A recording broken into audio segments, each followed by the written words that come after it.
Estamos começando mais esse podcast Bacon. Tudo bem com você? Seja bem-vindo nesse episódio do Bacon Podcast. E o meu nome é Lucas e junto comigo estão os irmãos Manzombani, a Fernanda. E aí, gente, tudo bem? E também o Bruno. E aí, pessoal, beleza? Hoje a gente vai falar daquilo que a gente mais gosta. Então, fiquem ligados aí que o negócio vai ser muito bom. E é justamente por falar daquilo que a gente mais gosta que a gente trouxe aí essa pessoa aí que é especializada, né? Que é totalmente especializada no assunto, né? Pelo menos eu tenho como referência, né, aqui no Brasil, que é o nosso querido Sérgio. Sérgio, seja bem-vindo aí pela primeira vez no podcast Bacon. E aí, pessoal do Bacon Podcast, tudo bem com vocês? Aos nossos ouvintes, os Tolkien Talkers, que com certeza vão participar aqui da conversa, né? Ouvindo e tirando suas dúvidas. Então é isso, vamos falar aí de Tolkien, da série, de Silmarillion, Christopher Tolkien, tudo que tiver a ver aí, vamos conversar. E é isso aí, Lucas. É isso aí, né? E claro, né, as nossas redes sociais, né? Você que está chegando aí agora no Bacon, né? Siga-nos no nosso Instagram, né? O @BaconPodcastBR. Também vai lá, né, no nosso canal no YouTube, né? O Bacon Podcast. O link também tá aqui na descrição. Se inscreve no canal, deixa o seu like, nos ajuda aí também a fazer com que o canal cresça cada vez mais. E você que está no YouTube, vai lá e procure nos principais agregadores de podcast por Bacon Podcast. Sérgio, por favor, também apresenta aí as suas redes sociais, os canais também onde você está falando sobre o tema também. Para quem não me conhece, eu sou apresentador de 2 canais no YouTube relacionados a Tolkien, né? O maior e o mais conhecido é o Tolkien Talk, onde a gente fala sobre toda a vida e obra do Tolkien, faz resenhas de livros, fala sobre adaptações, conta as histórias, fala sobre personagens, sobre a geografia da Terra-média, todo assunto sobre as línguas, tudo que vocês imaginarem, já tem algum vídeo lá no Tolkien Talk sobre isso, relacionado a Tolkien. E há um pouco mais de um ano, talvez um ano e meio, eu comecei outro projeto que é chamado O Guardião Católico.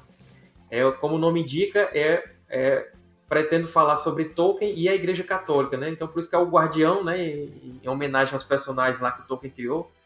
E católico, porque eu estava sentindo falta especificamente desse tipo de tema aí na internet, era muito pouca gente falando e tal, então é um canal especializado para abordar os aspectos biográficos do Tolkien que tem a ver com a igreja e também extrair aquele simbolismo cristão que está tão entranhado aí na obra do Tolkien. Então sigam lá, né? Se inscrevam lá nos canais o Tolkien Talk e o Guardião Católico. Muito bem, né? E para facilitar aí também, né, o caminho, pode clicar aí no link, né, que a gente vai deixar aí todos os links aí na descrição desse episódio, seja aí do perfil do Sérgio, também ali os canais no YouTube, também aí os canais do Bacon, o perfil do Instagram do Bacon.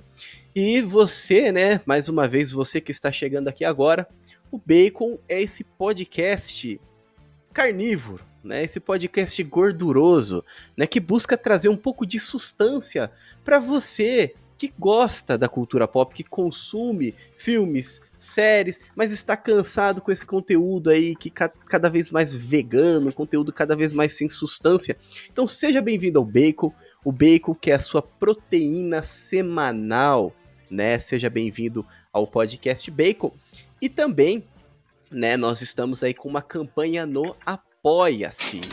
Então você, né, meu caro ouvinte, né, nós estamos tendo aí, né, alguns gastos, né, com também a produção, né, desse conteúdo aí que você acompanha, né, que você gosta. Infelizmente, gastos em dólar, né, sempre são gastos aí muito, muito altos, né. Então, por isso, nós estamos com essa campanha no Apoia-se justamente para que você possa nos ajudar com aquilo que você puder. Seja ali com R$1, R$5, com um cafezinho. Toda ajuda será bem-vinda. Não queremos ajuda para lucrar, muito pelo contrário, apenas para poder manter, né? Não é só o tempo que a gente, né, não tem gasto nenhum financeiro com o tempo para preparação, com o tempo para gravação, mas está rendendo um gasto aí com os equipamentos, né, com aquilo que a gente usa para gravar, enfim. Então, se você puder nos ajudar, toda ajuda será muito bem-vinda. Se não puder nos ajudar, pelo menos reze aí pelo Bacon, né? Reze aí por esse projeto, né? Se não puder ajudar com dinheiro, pelo menos dá o like aí, compartilha, manda para os amigos, né? Exato. Isso Dá o aí. like, compartilha, divulga, né? Faça com que mais pessoas sejam alcançadas aí pelo Bacon também, né? Muito bem, meus caros nerds, conservadores dessa terra de Santa Cruz. Acompanhe então mais esse episódio do Bacon Podcast.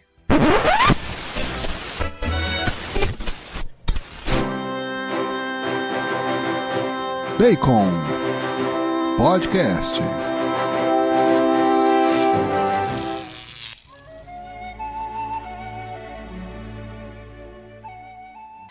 É isso aí então, né? Vamos começar esse episódio, né?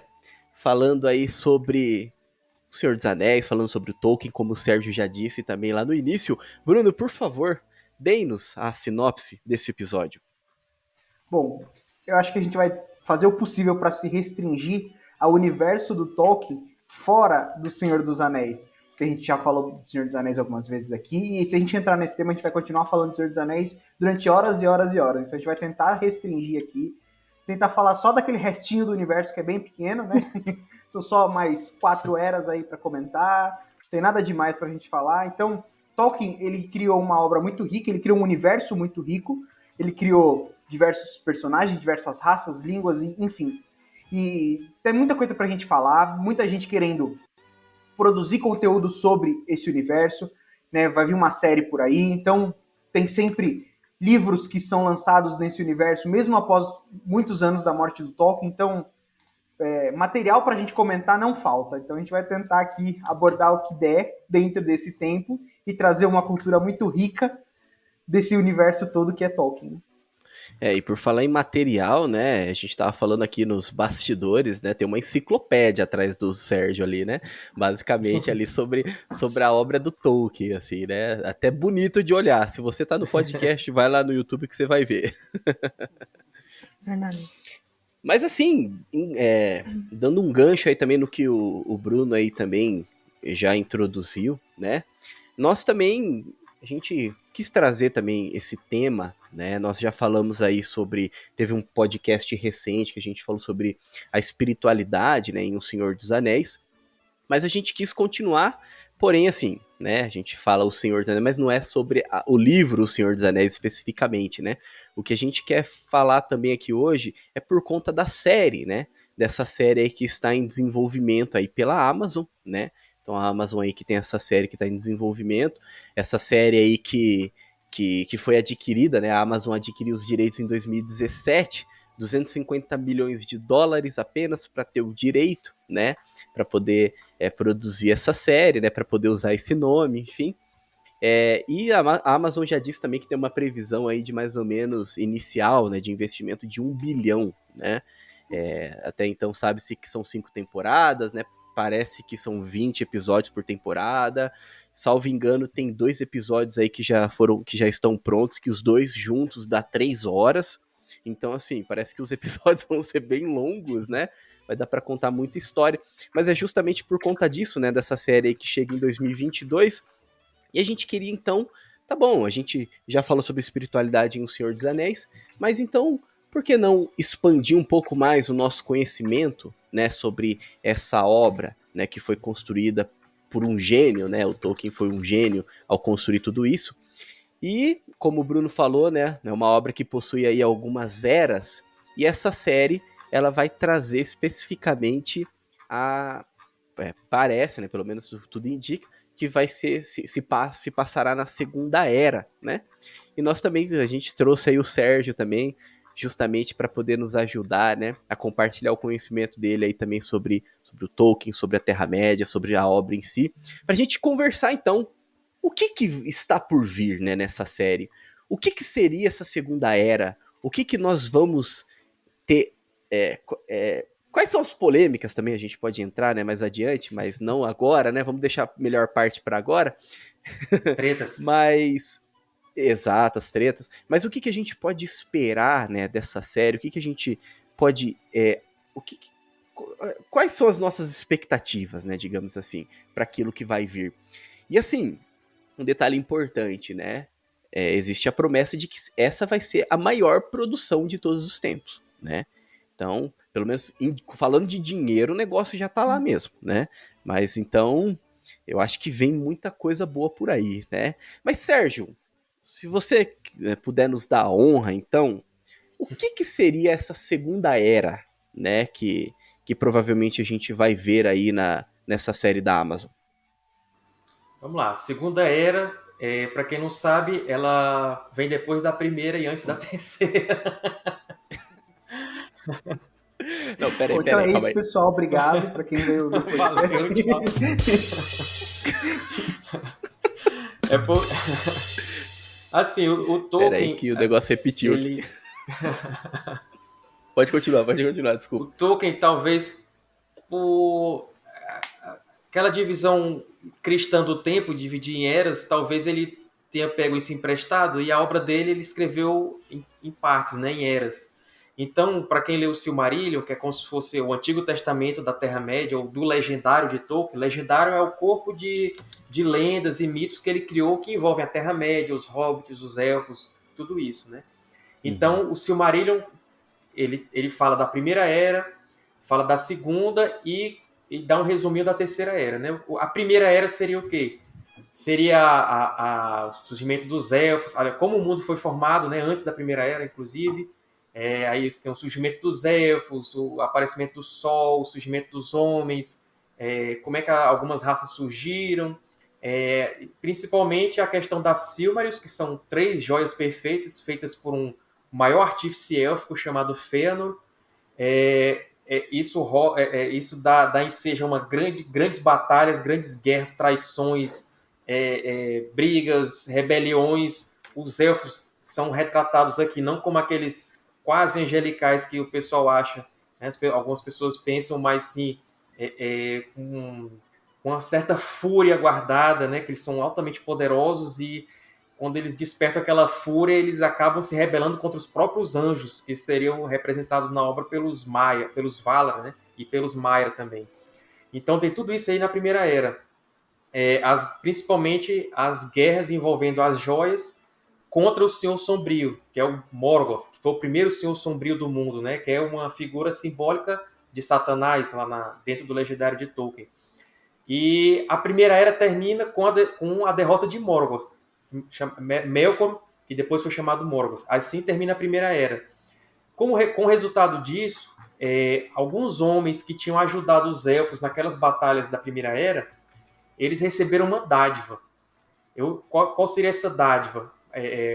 Uma morada para eles que não seria nem na Terra-média, que seria o continente comum, e nem nas Terras Imortais, porque eles não eram imortais e não poderiam viver lá. Então, eles recebem a chamada Ilha de Númenor, que na cabeça do Tolkien é uma versão que ele criou para a antiga ilha de Atlântida, né? Aquele antigo mito que vem desde a época da Grécia e tudo mais, que vários autores trataram dele, cada um com a sua visão particular, e Númenor é a visão particular de Tolkien para a Atlântida. Inclusive, biograficamente falando, ele tinha um sonho recorrente de uma grande onda que vinha avançando sobre a Terra, né? Uma coisa assim que ninguém podia resistir. Então, que já era um sonho relacionado à Atlântida. E ele usou isso aí para criar a história de Númenor. Então, a Segunda Era basicamente é isso. Como é que a ilha foi criada, os homens que lá se desenvolveram, que se tornaram os mais nobres, altivos e mais desenvolvidos homens do Legendário de Tolkien, mas também tiveram uma grande queda, né? É uma queda para o lado sombrio. Então, tudo isso aí é mostrado lá no Silmarillion, numa mini obra, num pedaço que é chamado Akallabeth, que é a queda de Númenor.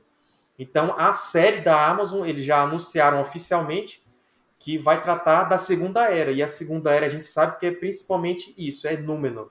Isso é no Akallabeth, mas a gente sabe também que no finalzinho do Silmarillion, onde ele fala da Terceira Era, ele diz o que estava acontecendo na Terra-média naquele período.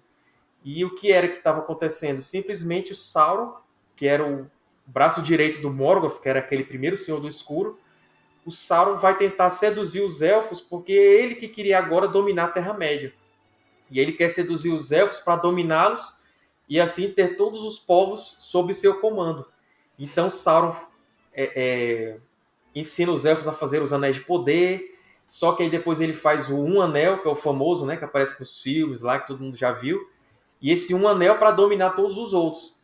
Até que chega um determinado momento que os Númenóreanos estão se desenvolvendo lá na ilha deles, e aí eles começam as grandes navegações, até começar a colonizar a Terra-média, e até que chega um ponto que eles trazem o poderio deles para a Terra-média, enquanto o Sauron estava crescendo ali no leste, e eles meio que têm que se chocar. Só que o Sauron vê que os Númenóreanos estão tão poderosos que ele não tinha como derrotá-los, então ele cria um ardil, que é se entregar como prisioneiro, e vai parar na ilha de Númenor. E aí é que o negócio desanda mesmo, os Númenóreanos caem totalmente na sombra, alguns poucos fiéis, que são chamados fiéis assim no livro, que não vão para o lado do Sauron e que acabam se salvando depois quando tem um cataclismo, né, que os Númenóreanos se rebelam contra as forças divinas, e aí acabam há uma intervenção divina do próprio Eru Ilúvatar, que é o nosso deus, que é representado assim lá no Legendário de Tolkien. Ele intervém e acaba destruindo a ilha de Númenor. E aí os poucos fiéis que sobrevivem vão para a Terra-média. Esses fiéis fundam seus reinos lá, são 2 reinos, que é o Reino do Norte, que é Arnor, e o Reino do Sul, que é Gondor, e eles são antepassados do nosso querido Aragorn, né? Muitas e muitas gerações depois, vai dar origem ao Aragorn, que vem depois para reunificar esses reinos. Mas a Segunda Era termina com a destruição do Sauron, né? Com a tomada do Um Anel por Isildur, que é o filho do Alto Rei dos Homens, do Elendil, e aí termina a Segunda Era. Então, são muitos acontecimentos que a gente vai destrinchar hoje aqui, mas é basicamente isso. Então, um corpo mitológico próprio dentro do Legendário de Tolkien. A gente pode considerar até uma obra separada. Uhum. E você foi falando aí, né? E você, né, ouvinte aí que quando pensa em Tolkien, né, já lembra já dos Hobbits, né? Ou lembra do Senhor dos Anéis, né? Acho que hoje, assim, né? Pelo menos a nossa geração pensando em Tolkien, acho que pensa em Senhor dos Anéis, né? Acho que nem tanto no Hobbit, né? Mas no Senhor dos Anéis. Então, já é uma era totalmente diferente, né? Se não me engano, acho que a diferença é de 3.000 anos, né? Uma coisa assim, né? Entre a Segunda Era e a Terceira Era. Então já é uma coisa assim, bem antes dos acontecimentos que a gente tá aí habituado, que a gente tá acostumado aí, né? No cinema, enfim, que acompanhou no cinema. Mas o Sérgio, ele foi falando aí de alguns pontos, né? De alguns acontecimentos ali que foram importantíssimos, né? E que eu acho que dá pra gente falar, né, alguns e tirar, né, a profundidade que também tem, né, dentro de cada um desses pontos, né? Porque o interessante do Tolkien também, que é algo que a gente já discorreu bastante aqui no Bacon, é que o Tolkien, ele era um grande estudioso do mito também, né? Então, uma coisa que ele sabia fazer muito bem era desenvolver essa realidade mítica, os arquétipos, né? Então, a gente pode até ver coisas ali na obra do Tolkien que se refletem até mesmo na vida mesmo, né? No cotidiano da gente, né?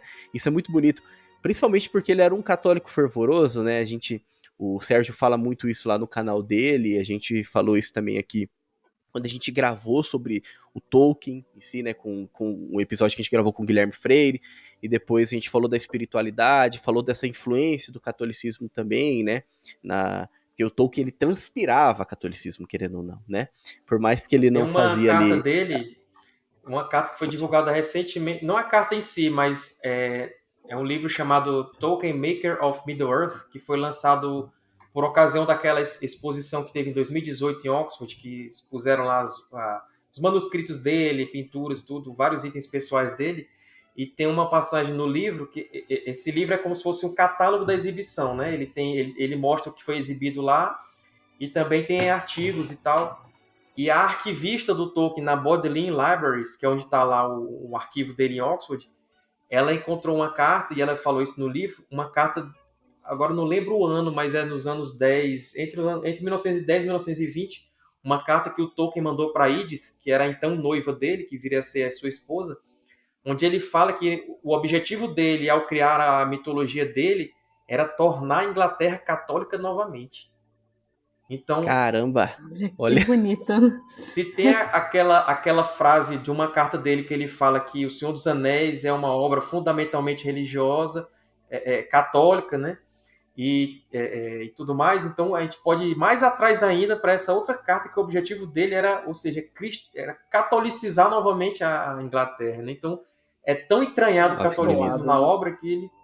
E essa é uma coisa que ele não Exato. falava abertamente, porque ele era contra alegorias, né? Então ele não queria que a gente ficasse lendo a Aham. obra, esse personagem aqui é Jesus, esse personagem aqui sei lá quem. Então, mas ele mesmo falou na outra carta que ele evitou mencionar muita parte religiosa porque o simbolismo cristão já estava entranhado ali, entendeu? O simbolismo já era cristão, então você tem que ver mais o que está abaixo da superfície para você entender o simbolismo da obra. Mas, independentemente da sua fé, da sua posição, então você vai apreciar a obra. Mas se você quer realmente entender a fundo, você tem que ir lá na fonte católica. Exato. E é justamente isso que eu tava falando, né? Essa questão do simbolismo mesmo, né? Você falou isso daí, o Tolkien, ele com certeza ele faz parte desse resgate mesmo católico na Inglaterra, né? Esse legado aí do Cardeal Newman, o legado também de Chesterton também, que faz parte disso, e o Tolkien, ele entra também dentro disso, né? Desses grandes, desses grandes literários também, grandes intelectuais também, grandes católicos, né? Que naquele momento ali fizeram uma grande diferença ali para a Inglaterra, né? Mas é justamente isso, né? Essa questão do mito, a questão dos símbolos, né? Então, toda a obra dele, né, ela tem isso, né? Então, quando a gente se debruça sobre a obra dele, quando a gente fala, né, sobre alguns relatos, alguns momentos, alguns contos, isso a gente também pode tomar para nós, né? Por exemplo, você estava falando sobre a questão da ascensão e a queda de Númenor, né? Quando a gente começa a ver ali os pontos que levaram, né, seja a ascensão seja a glória e depois da queda, uma intervenção divina, né? Então são coisas assim que a gente consegue muito assim, né, trazer assim para nossa vida mesmo, né? É interessante Pode falar. que a gente sempre ouve falar assim, mas o Tolkien ele é um grande escritor, mas é só literatura, é só ficção, sei lá, uma literatura infanto-juvenil, mas é muito mais que isso, né? Porque se a gente pensar aqui na questão da literatura de forma geral, o que fazem os grandes clássicos serem grandes clássicos é que é uma história muito boa, muito bem escrita, mas que não para só em uma história, mas ela tem um simbolismo por trás, algo que te leva a uma profundidade maior e algo que te leva a ser uma pessoa melhor. Então, os grandes clássicos são aqueles livros que nos ajudam a ser uma pessoa melhor, que nos ajudam na vida. E o Tolkien, nas obras de Tolkien, a gente percebe isso muito claramente. Você pode só ler O Senhor dos Anéis como um livro de ficção, mas ele é muito mais que isso. Ele te leva, ele tem um simbolismo católico muito forte por trás e ele te leva, mesmo se você não for católico, a querer ser uma pessoa melhor. Você consegue fazer um paralelo com a sua vida e ele te leva, de certa forma, ao transcendente. Eu acho que isso é um dos grandes diferenciais do Tolkien para outros autores, por exemplo, infanto-juvenil, para outras literaturas. Além, é claro, da escrita, além, é claro, da capacidade dele de criar uma língua própria, de toda a questão do mito, mas esse simbolismo ele é muito importante, porque é isso que diferencia uma obra de uma grande obra, né? Porque uma grande obra, ela te leva além de simplesmente uma história. Lá no canal já recebi... Pode falar, Bruno. É interessante que a gente tem essa visão do mito e a gente já comentou aqui algumas vezes, a gente já ouviu pessoas comentando de que a Bíblia, né, a história do cristianismo, a história de Cristo é o mito por excelência, pela questão de ser um mito que é realidade, né? Muito do que Tolkien falava também sobre isso. E por que eu estou citando isso? Porque o Tolkien ele soube beber dessa fonte de forma tão profunda que ele também, um escritor, um gênio, dá pra dizer assim, tão grande, que ele não só bebeu, ele não só absorveu para a vida dele, fez com que isso transformasse a sua vida de outras pessoas, como ele inseriu isso de forma tão boa na sua obra, que a própria obra dele se tornou referência de mito para outros escritores e outras pessoas, né? Aqui a Fernanda até comentou um pouco disso, mas o Martin do Game of Thrones é muito fã dele, e a gente vê claramente no que ele escreveu que ele quis se basear no Tolkien e não conseguiu fazer, né? Ele não entendeu de verdade a essência. Ele conseguiu criar reinos, né? Ele criou lá uma espécie de Númenor, só que ele não entendeu o que de fato era o universo de Tolkien, o que de fato os símbolos por trás daquilo. Ele não entendeu a nova camada cristã que tinha por trás. Então ele encheu a mitologia dele, o reino dele, de depravações, de coisas... não existe... né, as virtudes não estão presentes, os grandes heróis não estão presentes, então ele não entendeu de fato. E mesmo assim ainda é uma grande obra, ainda é um grande sucesso, porque mesmo o superficial do Tolkien já é muito bom. Então é incrível isso, né? Porque o cara ele não entendeu, ele se baseou e conseguiu fazer sucesso mesmo assim. Então imagina se ele tivesse entendido o que ele não tinha feito. O superficial do Tolkien é responsável pelo RPG, praticamente. Então, já exato. É grande coisa, né? Todo RPG é baseado no que o Tolkien fez, então, assim, não tem como não vir aqui elogiar. Por isso que eu falei que a gente vai falar do que a gente gosta. Então, até porque, eu vou falar a verdade aqui, o Lucas não falou, mas eu vou falar. Tudo isso aqui é uma desculpa, porque a gente queria aprender com o Sérgio mais, para poder entender melhor a série que vai vir e poder aproveitar ela melhor. Então, eu tô contando a verdade aqui. Exatamente. Agora, eu queria fazer até um esclarecimento sobre a série. É a questão do nome, que eles não divulgaram o nome da série, né? Eles estão falando Lord of the Rings on Prime. Já tem gente que acha que agora todo produto que vier de Senhor dos Anéis vai ter Lord of the Rings na frente, né? Então, qualquer coisa que eles criarem... Por exemplo, foi anunciado também um desenho animado sobre os Cavaleiros de Rohan, que vai ser The Lord of the Rings War of the Rohirrim, né? O Senhor dos Anéis, a Guerra dos Rohirrim. Então acho que tudo eles vão usar o Lord of the Rings na frente, né? E igual Star Wars outra fez, coisa... Isso. E sobre ainda a Segunda Era, o pessoal ainda tem gente... Porque assim, quando o Tolkien ainda em vida, ele vendeu os direitos do Hobbit e do Senhor dos Anéis. Por isso que foi possível fazer os filmes do Peter Jackson. Porque já tinha décadas que não estava mais na mão da família Tolkien, né? Os direitos tinham sido vendidos pelo próprio Tolkien. Então eles tinham o direito de adaptar já. Aí sempre vem a questão do Silmarillion. Será que alguém vai poder adaptar? Será? E nunca houve essa possibilidade, porque o caso do Christopher Tolkien, né, que é o filho e herdeiro literário do Tolkien, infelizmente faleceu ano passado, e do Tolkien Estate, que é quem cuida da obra do Tolkien. Eles sempre seguraram com mão firme, né, a questão do Silmarillion, de não deixar adaptar e tudo.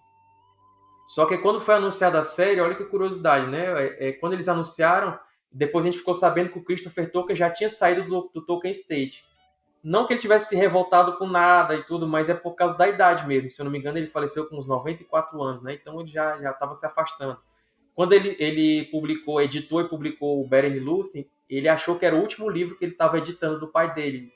Ele não achou que ia ter condições de... Engraçado, né? Tá escrito isso no começo do livro, ele fala, não, é o último, então depois ele lançou outro, né? Eu não morri ainda, tá aqui mais um. Foi questão de honra, né?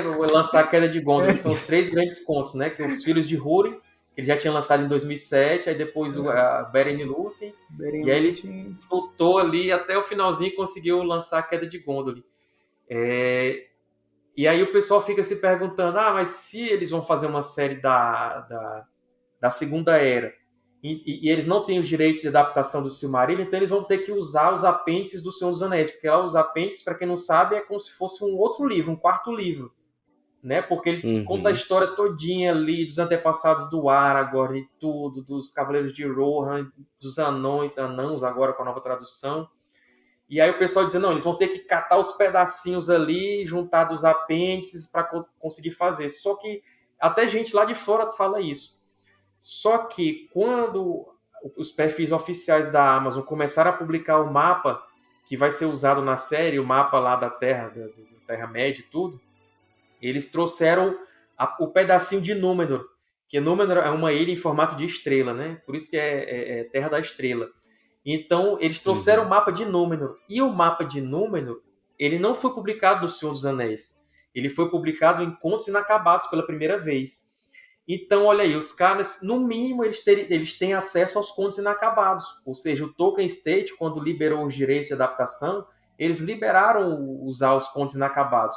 E se liberaram os contos inacabados, o mais lógico é que eles tenham liberado a utilização do Silmarillion, porque é onde está o grosso da história da Segunda Era. Então, eu acho assim, quando eles divulgaram o mapa, eu acho que eles, ao mesmo tempo, eles disseram, olha, nós temos o direito de adaptar o Silmarillion. Não que a gente vá adaptar o Silmarillion, a gente assinou aqui para falar sobre a Segunda Era, que é um pedacinho do Silmarillion. Por enquanto. Então, assim, e por enquanto, aí o céu é o limite, né?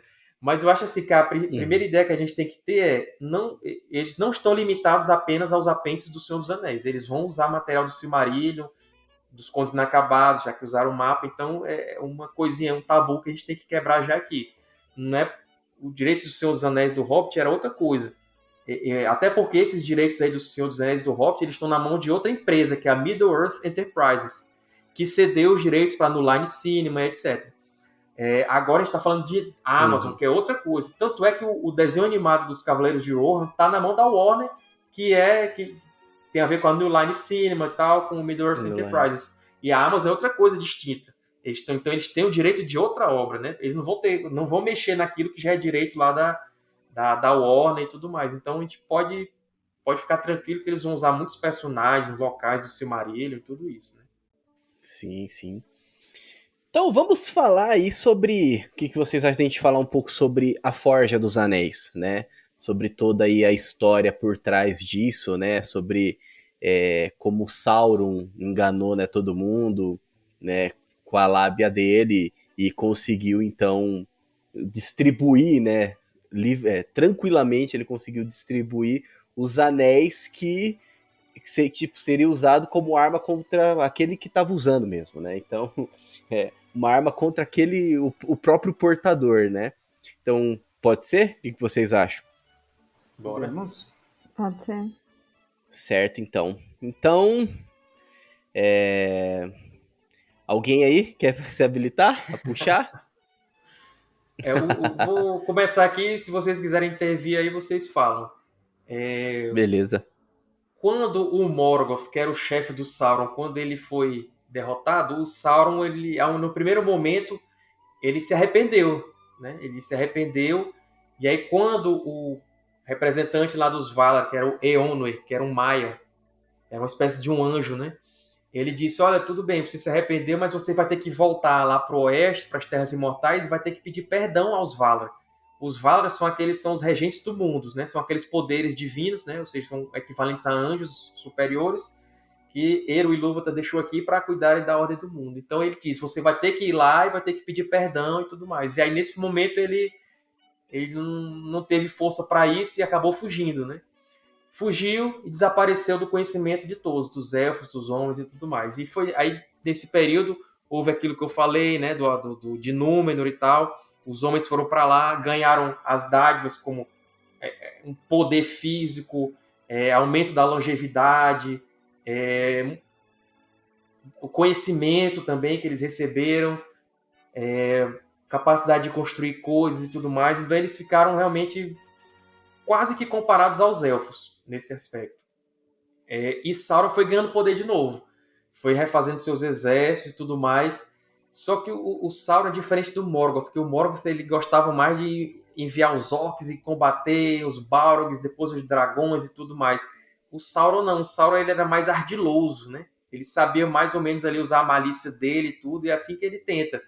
Então, quando ele vê o apogeu ali dos elfos na Terra-média, especialmente no reino de Lindon, que era na costa, e também lá mais nas montanhas nevoentas, onde havia o reino de Eregion, que era perto de Moria, né? Moria que todo mundo que assistiu os filmes conhece, lá onde tem a tumba do Baal e tudo.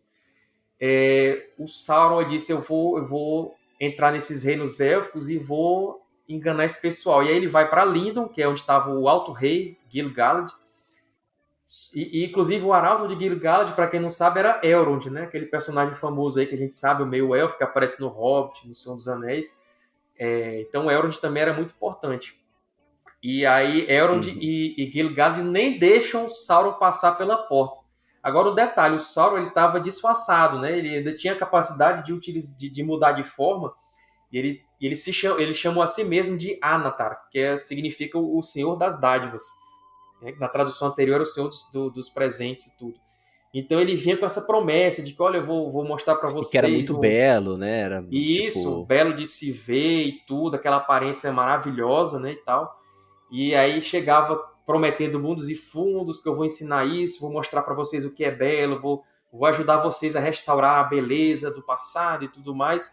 Só que, apesar de os elfos de Lindon não saberem quem era, eles ficaram com o pé atrás e não, você não vai passar aqui, porque eles desconfiaram, né? E qual foi o outro reino onde Sauron tentou, Anatar no caso, foi Eregion, que era onde tinham os maiores artífices depois de Fëanor, né? Lá da Primeira Era, que foi o que criou as joias incríveis lá e tudo mais. Então, lá em Eregion, Sauron foi aceito. Então, ele bateu lá no portão e com aquelas promessas todas, e aí eles aceitaram ele lá dentro. Ou seja, parecido com o que até que ele fez depois em Númenor, né? Quando ele fingiu que se entregou como prisioneiro e acabou refém, ganhando assim, um prisioneiro. Isso, um refém, e acabou ganhando a confiança do rei. Mas aqui ele não foi refém, aqui ele foi com promessas e prometendo mundos e fundos e tal. E realmente ele ensinou muita coisa para aqueles joalheiros élficos, né? Eles chegaram ao seu apogeu de criação, de fazer coisas maravilhosas e tudo, porque no Senhor dos Anéis, no mundo do Tolkien, tem muito assim, de você colocar a sua essência e a sua energia dentro dos objetos que você faz, né? Essa é a magia do Tolkien. Então eles faziam aqueles objetos maravilhosos e tudo. E a confecção dos Anéis de Poder, o Sauron prometeu inicialmente o quê? Que os Anéis de Poder fariam com que os elfos pudessem conservar o que é belo, né? A principal objetivo era esse. Tanto é que Galadriel, ela tinha o Anel de Poder em Lothlórien, e Lothlórien a gente vê lá no Senhor dos Anéis, que é 3.000 anos depois, como o Lucas falou, tá uma floresta intacta ali, linda, maravilhosa e tudo, mágica, né? Por quê? Porque tinha o poder do anel que Galadriel levava ali, que foi um desses anéis que foram feitos pelos elfos, ainda na Segunda Era. Então Sauron promete isso, né? É um aumento de poder dos elfos e tudo. E aqueles elfos que eram Noldor, né? Os Gwaith e Mirden, ou seja, os maiores artífices entre os elfos, e o líder deles era Celebrimbor, que era nada mais, nada menos do que neto do Fëanor, que já tinha feito aquelas 3 joias perfeitas. Então eles ficam maravilhados com o conhecimento do Sauron, do Anatar no caso, e começam a fazer os Anéis de Poder, entre outras obras maravilhosas e tudo. Só que chega num determinado ponto, quando a maior parte do trabalho está feita, Sauron, lá em Orodruin, que é a Montanha da Perdição, o Monte da Perdição, no coração de Mordor, né, que é a Terra Sombria, ele faz um anel. Ele é chamado de um anel por isso, porque ele é um anel que vai governar a todos os outros. Então, se as pessoas usarem, né, colocarem no dedo os outros anéis, quando o Sauron colocasse o um anel no dedo, ele ia controlar todos os outros. E no momento que o Sauron termina de fazer um anel e coloca um anel no dedo, o anel governante, os elfos se tocam daquilo que o Sauron não estava esperando que eles fossem perceber. E eles têm outra coisa, o poder de telepatia e tudo, coisa bem metafísica e tudo, do poder da mente. E aí eles percebem, e naquele momento os elfos tiram seus anéis do dedo, justamente porque eles sabiam que se eles permanecessem com os anéis, o Sauron ia conseguir dominá-los, né? A vontade deles e tudo.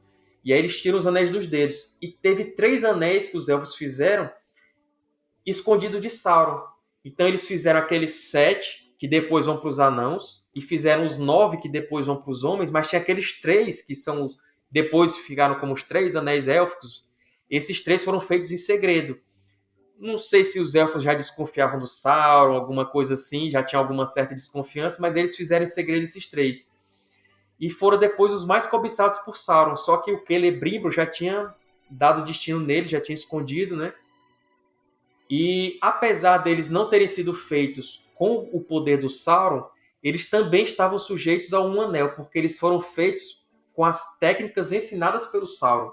Se não fosse isso, o anel não tinha poder sobre eles. Por isso que lá depois, na Terceira Era, lá no Senhor dos Anéis, quando um anel é destruído, os outros 3 anéis perdem os seus poderes. Por isso que Lothlórien começa a decair, a passagem do tempo vem normalmente e tudo mais, e aí os elfos resolvem partir de novo, resolvem partir para o Oeste, né, para as Terras Imortais.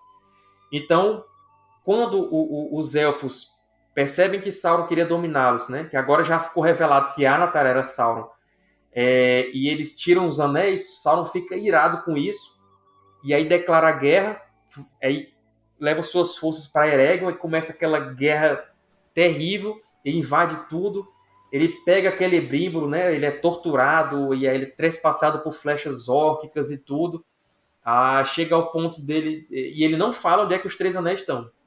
E aí o Sauron usa o corpo do Celebrimbor como estandarte, né? Empalado assim numa vara, uma coisa bem violenta mesmo. E aí aquela guerra devastadora.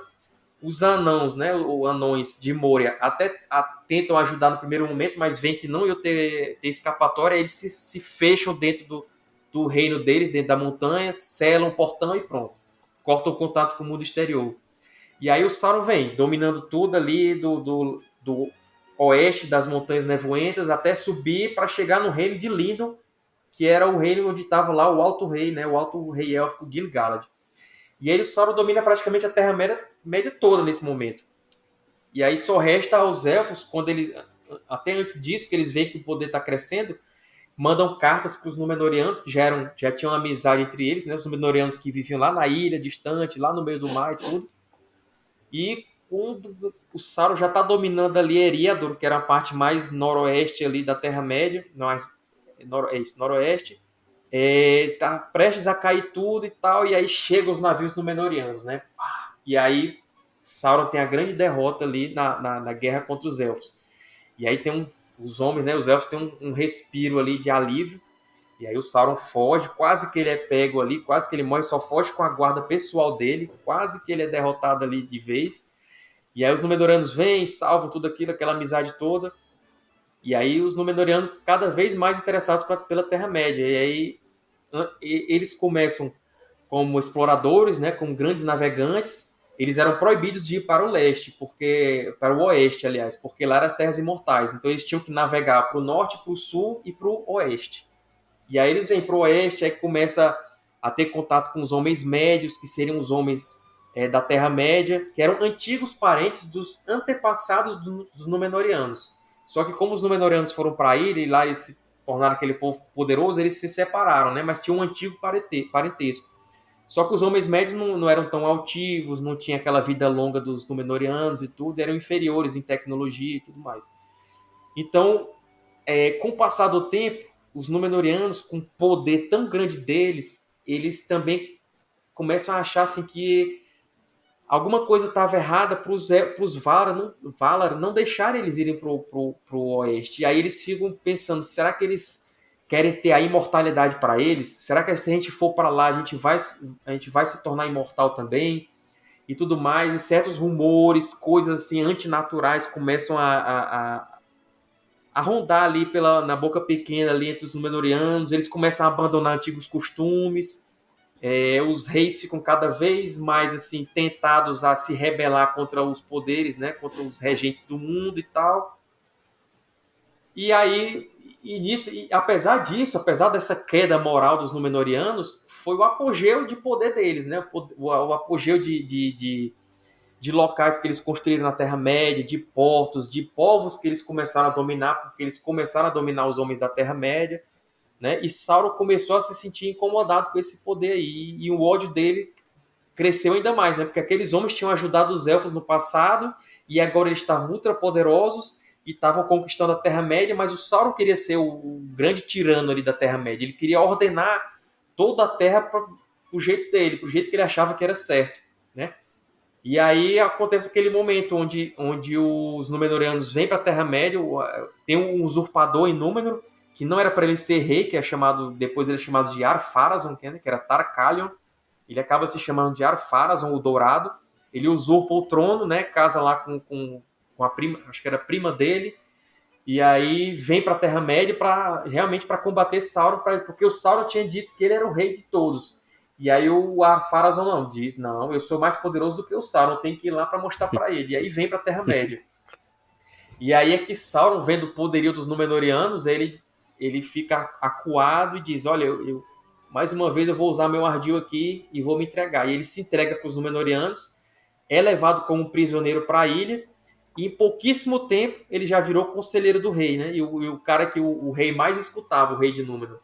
E aí é que o Sauron começa a colocar na mente do rei e são formados dois, chama de partidos em Númenor, que são os fiéis, que são aqueles poucos que ainda são, né, fiéis às antigas tradições, e os homens do rei, que eram a maioria. Então, os fiéis também são aqueles que ainda cultuavam os deuses, né? E os homens do rei, aqueles que cultuavam somente os homens também, tinha uma coisa assim, né? Os homens do rei começam, sob influência do Sauron, tem um culto sombrio, onde eles praticavam sacrifícios humanos, inclusive, né? E já os fiéis não, os fiéis ainda eram amigos dos elfos, eles tinham as antigas tradições, eles respeitavam ainda aquela ordem natural, e aí só que a coisa complicou por causa do Sauron na ilha, que é aí que a queda dos Númenóreanos veio mesmo a galope, né?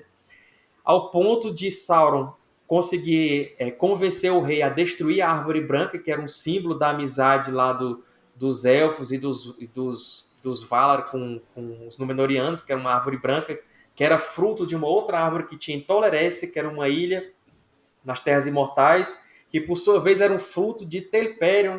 Laurelin, agora não me lembro bem de qual das duas árvores, né? As duas árvores abençoadas de Valinor do passado e tudo.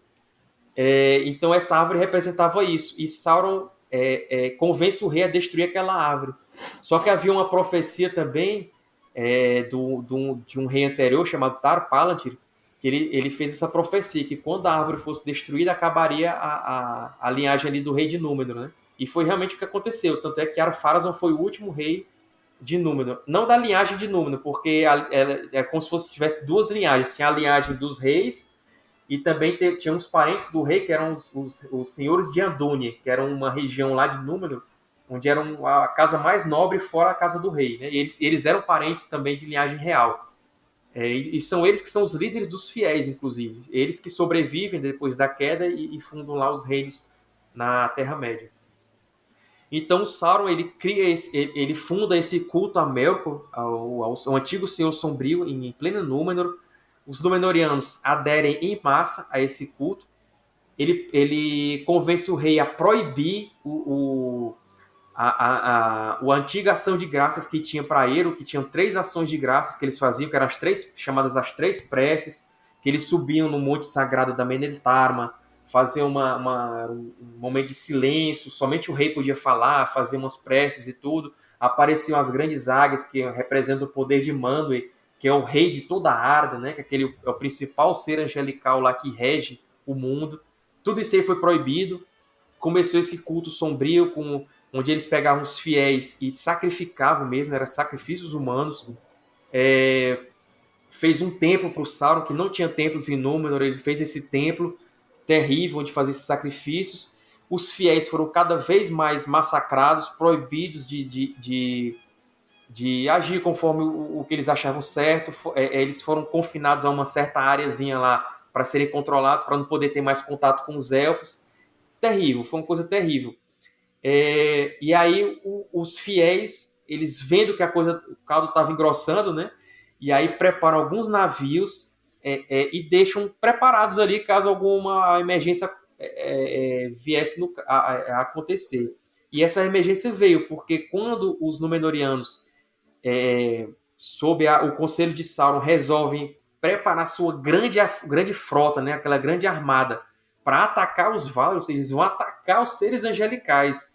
Né? A soberba foi tão grande que eles queriam destruir, né? Ou pelo menos dominar aqueles seres que foram deixados por Deus aqui para cuidar do mundo. Então, eles pegam seus navios e vão para lá.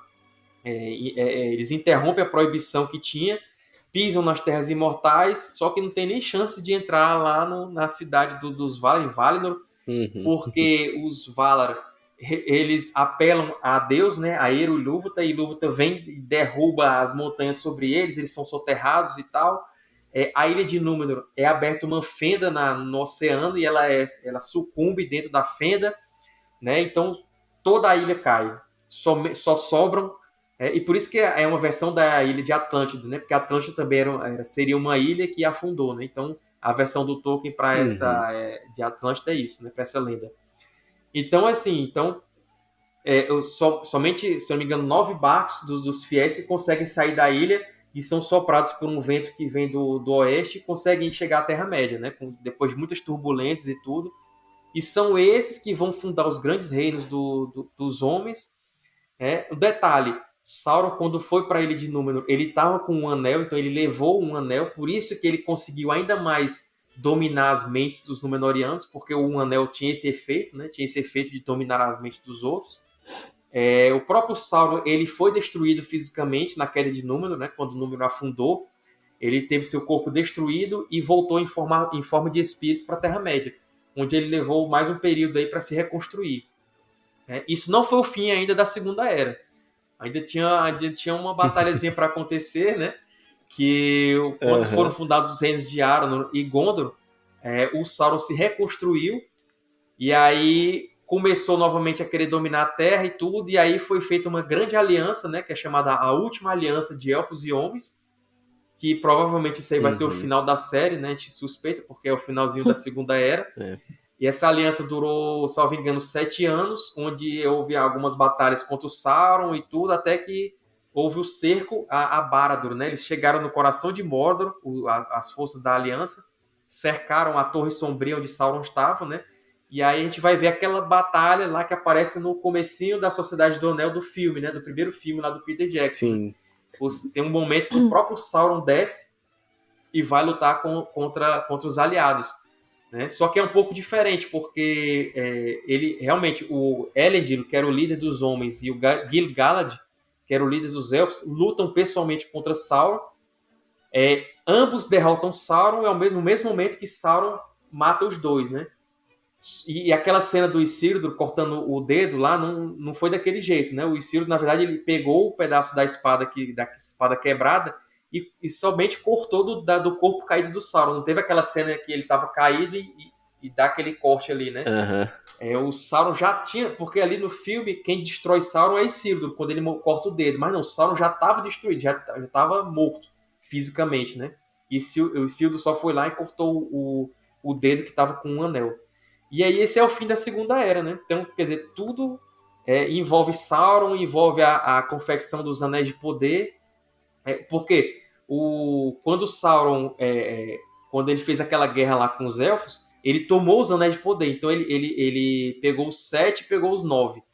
Sendo que os 9 ele deu para os homens, que os homens eram mais fáceis de ser dominados, né? E aí ele deu para aqueles grandes reis, feiticeiros, guerreiros, que depois de vários séculos portando aqueles anéis de poder, eles acabaram se transformando nos espectros do anel. Então os espectros também devem aparecer lá na série da Amazon, né? Porque eles são desde a Segunda Era.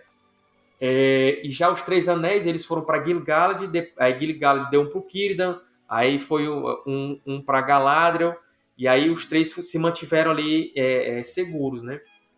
E aí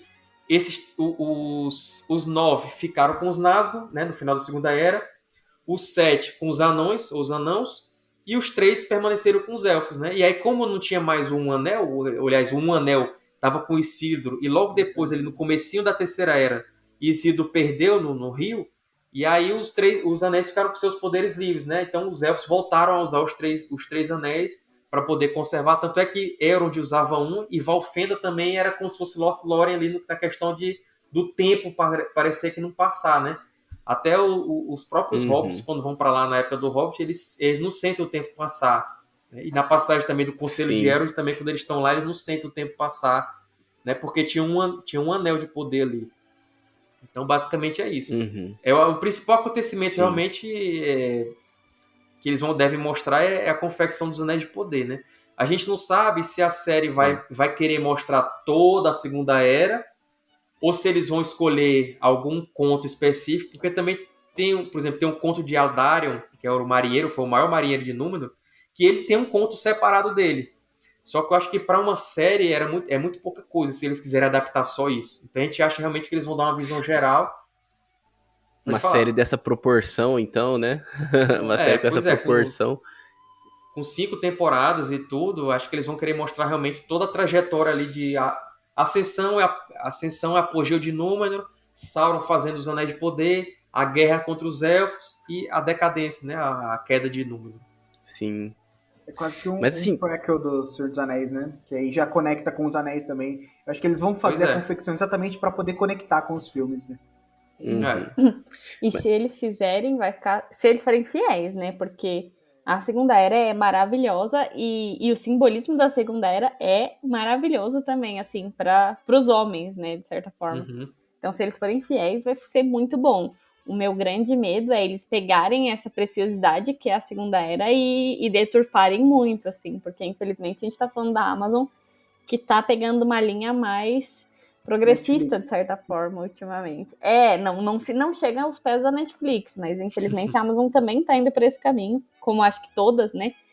Então eu tenho um pouco de medo deles destruírem isso e apresentar mais uma questão de só a fantasia ou colocar, sei lá, luta de classes e coisas assim, né, dentro da história da Segunda Era. Esse é realmente o meu grande medo. Se preocupar mais com representatividade do que com a história em si, né? Porque Eu não sei. porque a história, se eles, assim, eles não precisam nem colocar o simbolismo muito forte, porque até os filmes, eles tiraram muito do simbolismo do Senhor dos Anéis.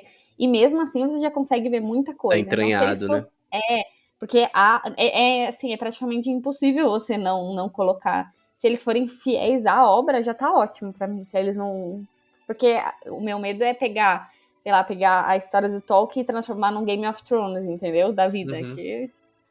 Eu não tô tão pessimista nesse sentido, porque eu acho que o exemplo do The Mandalorian na Disney mostrou que se eles não exagerarem, se eles pegarem e mantiverem o que é o cerne da obra clássica, arrebenta.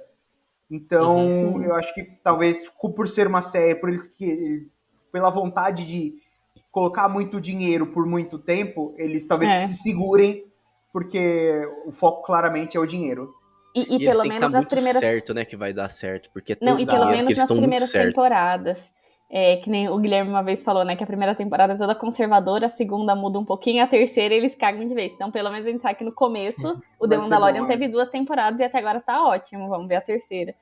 E mais um exemplo de que quando você quer lacrar muito nessas obras, dá muito errado, é o Star Wars, a nova trilogia, que foi a pior.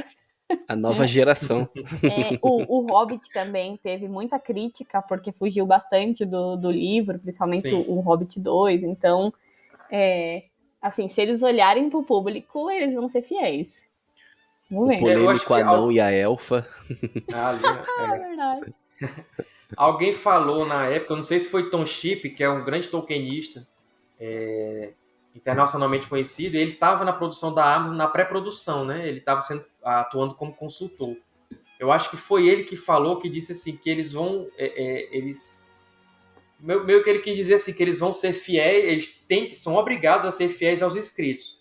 O que eles podem inventar é onde tem lacunas, né? Onde diálogos, ele quase não tem diálogo ali, na parte de número e tal. Então, onde eles podem inventar é nisso aí, né? Acho que a história principal... Já é ótimo, né? Pois é.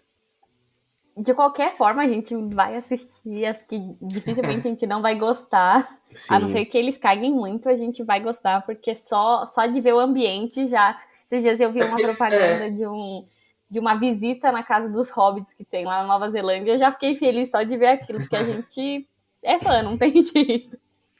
E assim, hoje em dia a gente tá tão assim, bombardeado desse tipo de coisa que a gente assiste, aí, não, isso aqui até desconsidera ali aquele pedacinho ali de coisa, né, que não presta e tal, e passa por cima e acaba gostando, né, das séries e dos filmes. Esse lacra tão pouco que é bom, né? Mas lacra. Tipo, tá tão difícil de achar alguma coisa que não tenha lacração. Exato, exatamente. Eu só queria fazer um comentário, porque desde que a gente começou a falar sobre Númenor, eu tô pensando isso e assim, eu não sei se vocês também têm essa visão, não sei se alguém já leu algo sobre isso aqui, eu tô falando da cabeça, então pode ser que eu tô reinventando a roda, ou pode ser que eu tô viajando. Mas eu não conheço tão a fundo, mas dá a entender que Númenor foi baseado, claro, em Atlântida, mas também que, como um bom inglês, ele pensou em Avalon ali também na hora de desenvolver essa ilha, né? Ele também trouxe um pouco dessa mitologia que já fazia parte do país dele, e também se baseou um pouquinho no povo pré-diluviano ali, para trazer essa questão desse povo que vive mais e que depois cai, esquece de Deus, né? Dá a impressão que, assim, que para pensar nesse povo, ele trouxe tanta referência boa, porque por isso que não tem como dar errado, né? Dentro do Legendário, não sei se vocês conhecem a capital a capital e principal cidade de Tolerécia, né? Que é aquela ilha, a Ilha Solitária, que ficava na chegada ali das Terras Imortais. O nome da cidade era chamada Avalon, né? Baseada justamente em Avalon, dos mitos arturianos. Né? E tem muita questão do rei que vai voltar, né? Por isso também tem a ver com o Legendário de Tolkien, né? O Aragorn pode ser mais ou menos inspirado aí na lenda arturiana por causa disso também. Essa Aquele rei que impressão vai que eu voltar. tive. Sim. E é muito interessante porque toda a história aí, né, da Segunda Era, você foi narrando aí também, Sérgio.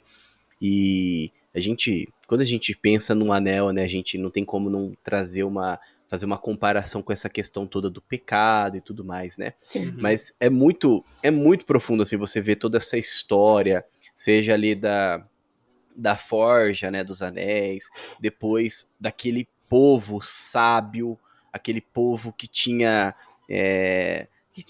o povo que morava numa ilha, que era sábio e que tinha e que vivia muito mais, né? Enfim, assim, um povo desenvolvido, enfim.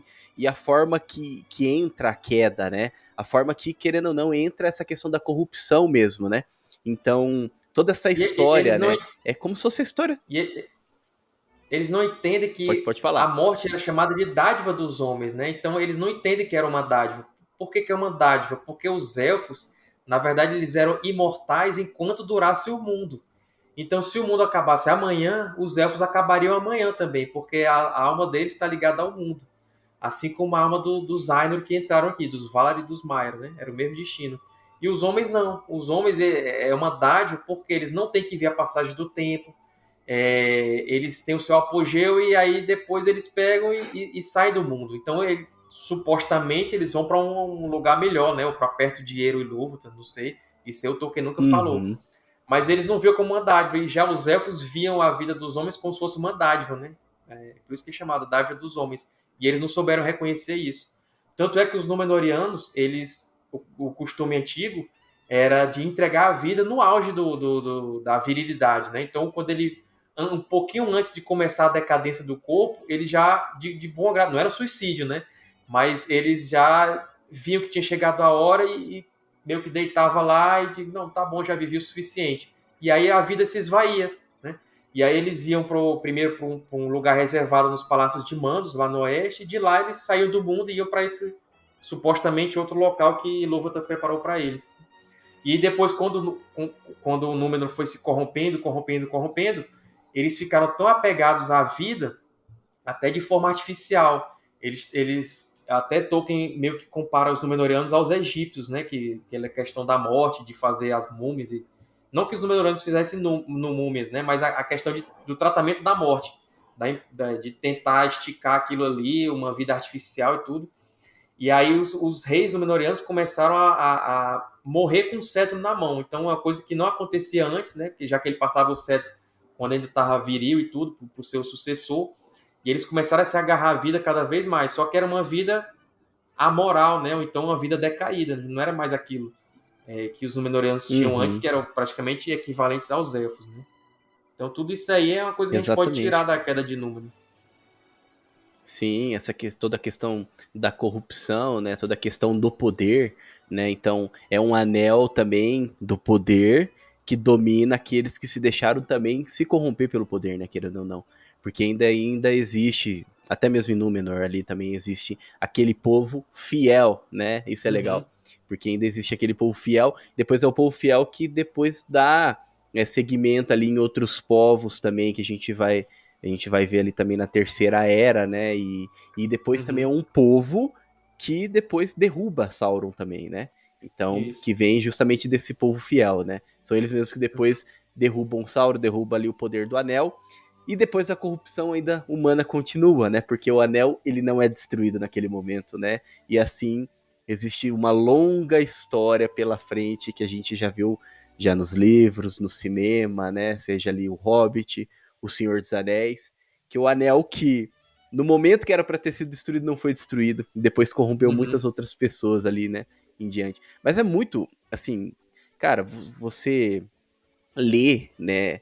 Tolkien, ler as obras de Tolkien, você, enfim, assistir os filmes, enfim, O Senhor dos Anéis, né? O Hobbit também é muito bom, tem muita coisa legal, assim, mas igual a Fernanda falou, né? Tem muitos símbolos ali que eles não conseguem tirar, mesmo nas produções, né? Mesmo no cinema.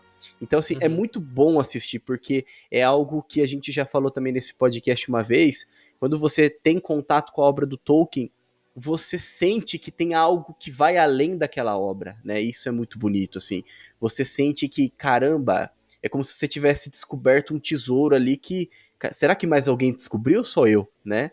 Nossa, eu lembro quando eu também assisti O Senhor dos Anéis, eu olhei assim, falei, me espantei, falei, nossa, tem algo que eu não tô enxergando, tem algo que tá além ali do que eu tô vendo nesse filme, não é possível. Esse filme é muito diferente, tem algo muito diferente. Quando você lê os livros também você percebe que transcende muito, né, que vai muito além, né?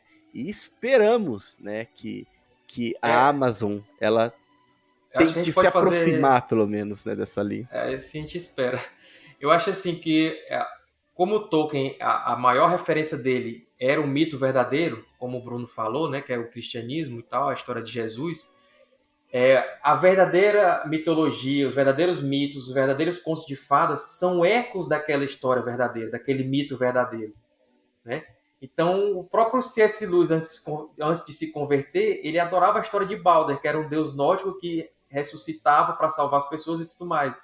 Depois que ele reconheceu que a verdadeira beleza estava em Jesus Cristo, que ressuscitou para nos salvar.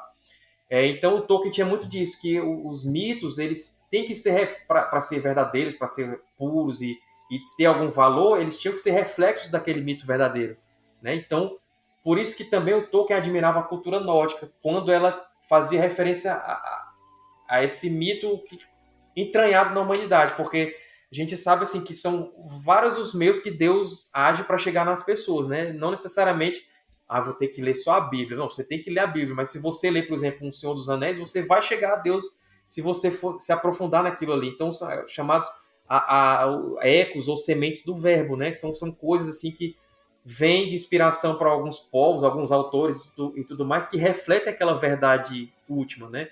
Então, é muito nisso que o Tolkien pensava.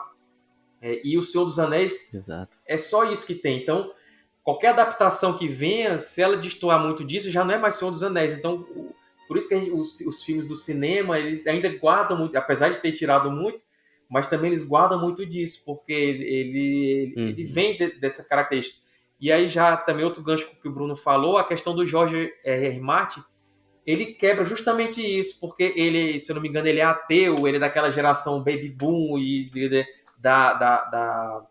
dos hippies ali, né? Acho que os pais deles ele nasceu na época dos hippies e tudo mais ali, nos anos 60, sei lá, viveu nos anos 60 dos Estados Unidos e tudo. E para ele queria desconstruir essa ideia. Então, por isso que a obra dele, ela diverte, porque tem morte, tem guerra, tem seres fantásticos e tudo, mas ela não tem esse substrato, né? Esse substrato do mito verdadeiro. Ele, na verdade, ele desconstrói o que seria um mito, um conto de fadas, com aqueles negócios de incesto, que são aceitos e tudo mais.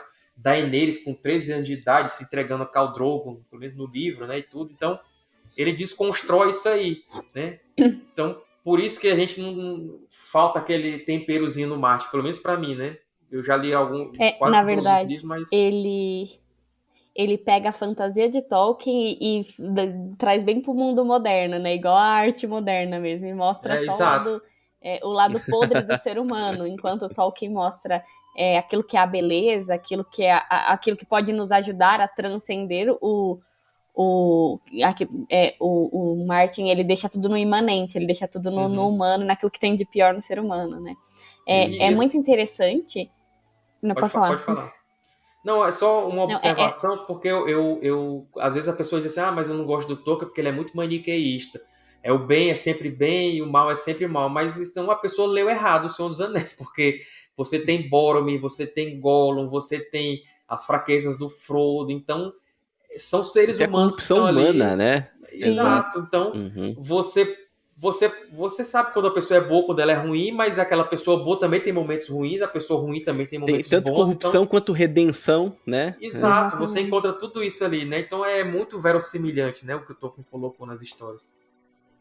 É interessante porque o Lucas falou um pouco da referência, né? O Lucas, na verdade, a gente falou muito da referência católica que tem no Tolkien, né? Então, só nessa conversa que a gente teve, só falando da Segunda Era, a gente encontra uma grande referência ao Gênesis, uma grande referência à doutrina católica, mas também a gente encontra grandes referências da literatura, dos mitos, dos contos de cavalaria, dos mitos locais, do folclore local, de certa forma, né, da Inglaterra, e também a gente encontra até referências políticas, então a crítica, o Tolkien ele tem uma certa crítica, por exemplo, à Revolução Industrial, quando ele fala das forjas, porque ele tem um pensamento mais alinhado ao Chesterton, a questão do distributismo, tudo de forma muito sutil, porque ele não quer fazer grandes alegorias, ele não quer, como hoje, que tudo as pessoas querem transformar em política, não, ele quer, um ponto da obra dele é que a gente possa transcender, é que a gente possa se encontrar com algo maior e nos tornarmos pessoas melhores, então ele não tem um discurso político dentro da obra, mas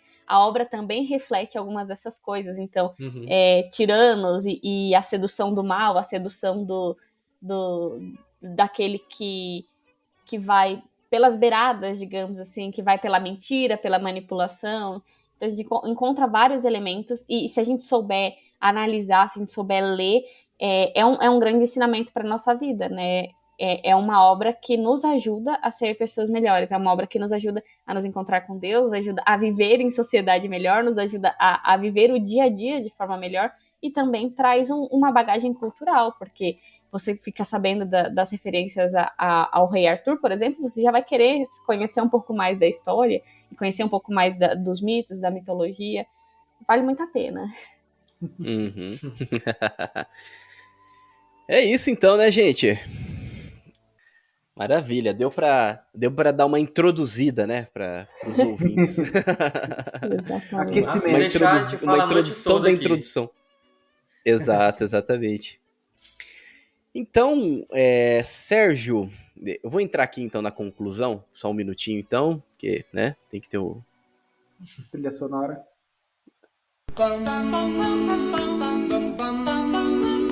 Mr. Sandman, bring me a dream. Muito bem, então estamos concluindo mais um episódio do Bacon Podcast. Sérgio, para que a pessoa se localize, né? Vamos, a pessoa quer assistir a série, mas antes a pessoa quer ler um pouco, né, sobre a obra, quer entender um pouco a Segunda Era. Quais são as leituras que você indica? Com certeza, o Senhor dos Anéis, os apêndices, né? Pra quem leu lá, não tô com preguiça de ler aqui, pô, volta lá nos apêndices que vai ter lá algum material. E principalmente o Silmarillion, né? Quando a segunda grande parte do Silmarillion vai refletir bem o que a série vai mostrar. E que quiser se aprofundar mais ainda, vai para os Contos Inacabados, que também tem muita coisa lá sobre a Segunda Era. Basicamente é isso. Mas lê o começo do Silmarillion, que é a coisa mais linda do mundo. Não perca essa oportunidade também. Aí também leu o Hobbit, leu o Senhor dos Anéis, leu tudo, João Bombadil. É isso aí. E também tem várias, né, lá no... Seja o Tolkien Talk, seja também, né, enfim, acho que o Tolkien Talk tem umas playlists que fala diretamente sobre a série, né? Tem. Fala Todo mês tem um vídeo, né, lá só sobre a série. Às vezes é muita... 5 elfos que devem aparecer, 5 reis de número que devem aparecer, 5 locais, 5 cidades élficas. Então, a gente está especulando muito ainda, mas uma especulação embasada, né? Tudo da Segunda Era. Então, o que deve aparecer? Eu acho que foi mês passado, foi mês retrasado. Eu soltei um vídeo. Será que os Magos Azuis vão aparecer na série? Porque há chance disso acontecer. Então, né? Os perdidos. Então, todo mês a gente tá lá. E quando tem alguma novidade, realmente, assim, tipo, como eu falei aqui em off pra vocês, quando saiu a foto lá, da foto oficial de uma imagem da série, a gente ficou 2 horas falando só sobre essa foto, né? É a mesma coisa quando saiu a sinopse oficial e tudo. Então, sempre que tem novidade, a gente tá tentando abordar lá no canal o mais rápido e mais completamente possível, né? E se você quiser também essa visão que transcende um pouco a obra, né, que vai além também, essa visão também mais católica, também tem o outro canal, né? Também você vai lá no Guardião Católico, que você vai encontrar ali também vários vídeos falando sobre os elementos de catolicismo na obra do Tolkien, sobre os personagens, enfim, tem muito vídeo, tem muito conteúdo, tem um legado ali que você já tá deixando já, né, Sérgio?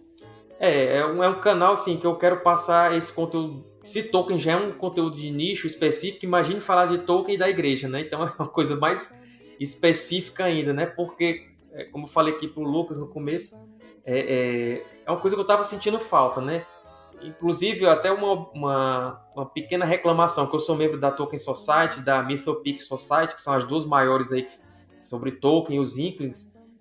Há uma parcela deles aí que estão querendo meio que esquecer um pouco do catolicismo na obra do Tolkien e tudo mais, diminuir um pouco essa coisa que para o próprio Tolkien era tão importante. Ele chega a dizer que tudo que ele sabe na vida foi por causa da fé na qual ele foi criado, né? Então, olha a importância que tem a religião na vida dele, na obra e tudo.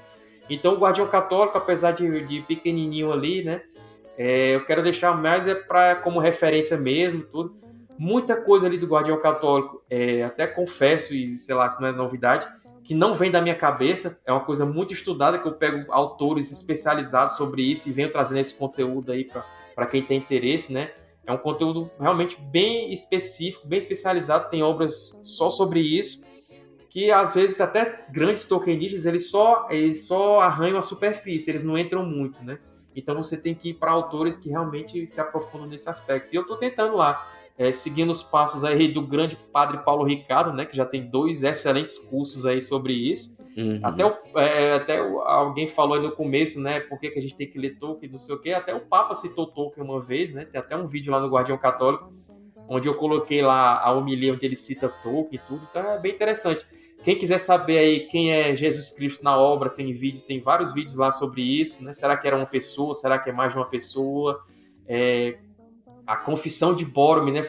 Eu fiz questão de ser o terceiro vídeo do canal, porque é importantíssimo esse simbolismo aí do Boromir, né? Da questão do sacramento da confissão e tudo. Então, o Lembas, né? Que você já tem até um conteúdo aqui no Bacon Podcast sobre a questão do Lembas e da Eucaristia. Eu também tenho um vídeo lá sobre isso, onde eu abordo tanto a parte metafísica quanto a parte linguística mesmo, porque tem tudo a ver, tanto linguística quanto a parte do significado, tem tudo a ver com a Eucaristia, né? A questão do Lembas. Então, quem quiser se aprofundar, quem tiver curiosidade, né?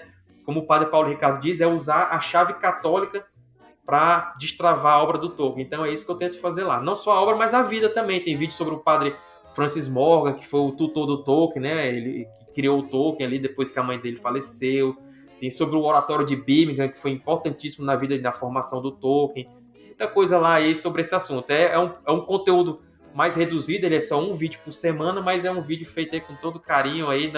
Quase que eu fico doido perdendo os últimos cabelos que eu tenho na minha cabeça, porque eu tenho que produzir outro. Tenho que produzir vídeo demais por mês, mas a gente vai até onde conseguir. Muito bom, muito bom. Então, os links aí também tá na descrição, né? Tenho certeza que você não vai se arrepender. Principalmente você que é nosso ouvinte, né? Com certeza você vai se apaixonar por esse canal aí. E se você gosta de Tolkien, né? Se você acompanha a gente, provavelmente você gosta de Tolkien, né? Você gosta da obra, enfim, e catolicismo. Então, acho que é o melhor caminho, né? E realmente, como eu já falei algumas vezes aqui nesse podcast, Sérgio, esse é um legado que você tá deixando, né? Um bem muito grande que você tá deixando aí pro catolicismo no Brasil, pros nerds católicos também do Brasil. Olha, já tá teve bom? gente que perguntou se eu era padre, já estão querendo saber se eu sou padre. Eu não sou casado e tudo, mas obrigado aí o pessoal que assiste, obrigado pela deferência aí do Lucas, o pessoal do Bacon Podcast aqui que tá me cedendo esse espaço para falar com vocês, e sempre que quiser me chamar aí, a gente arruma um horáriozinho aqui, a gente faz aí, conversa de novo. A série sai no próximo ano, né? Então a gente já pode aí pensar no próximo encontro. Sim. Exatamente. Muito obrigado, viu, Sérgio? Muito obrigado você que nos ouviu até esse momento, né? O Bacon, você também pode nos encontrar nas redes sociais, também o link também, vai lá no YouTube, se você ainda não foi, se inscreve, deixa o seu like, que já será de uma grande ajuda para nós. Agradeço você que nos acompanhou até esse momento, fique com Deus e que a força do Bacon esteja com você.